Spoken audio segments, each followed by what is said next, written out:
এই বছরের জানুয়ারি থেকে ফেব্রুয়ারি মাসেই জাতিসংঘের একটা ইঙ্গিত ছিল যে এপ্রিল মে মাসে এখানে একটা সংকট হতে পারে, বাংলাদেশে রোহিঙ্গারা আবার অনুপ্রবেশ করতে পারে।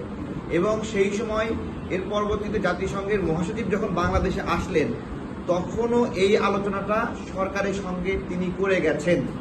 কিন্তু দুঃখজনক এই বিষয়গুলো সরকার রাজনৈতিক স্টেক হোল্ডারদের সঙ্গে আলোচনা করেন নাই।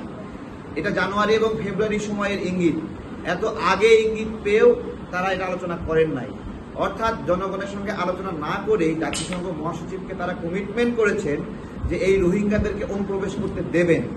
একটা চাতুর্যপূর্ণ চালাকি মার্কা কাজ দেখেন, তারা রোহিঙ্গা অনুপ্রবেশ করবে এই বিষয়ে সম্মত হয়েছে, কিন্তু 2 সপ্তাহ আগে নিউজ করিয়েছে যে মায়ানমার 1,80,000 রোহিঙ্গা এখান থেকে ফেরত নেবে।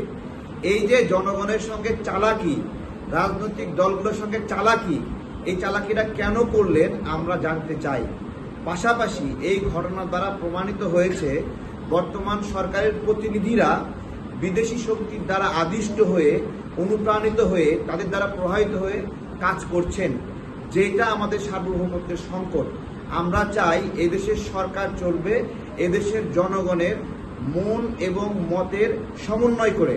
সেই মন এবং মতের সমন্বয় ছাড়াই বিদেশি শক্তির কাছে নতজানু হয়ে তারা বাংলাদেশের স্বার্থ নষ্ট করেছেন।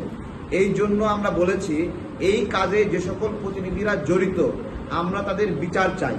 আমরা আমাদের প্রেস ব্রিফিংয়ে স্পষ্ট উল্লেখ করেছি, যারা যারা এই কাজে প্রভাবিত করেছেন নির্ণয় করা হোক, তাদেরকে এখান থেকে বের করে দেওয়া হোক এবং শাস্তির আওতায় আনা হোক।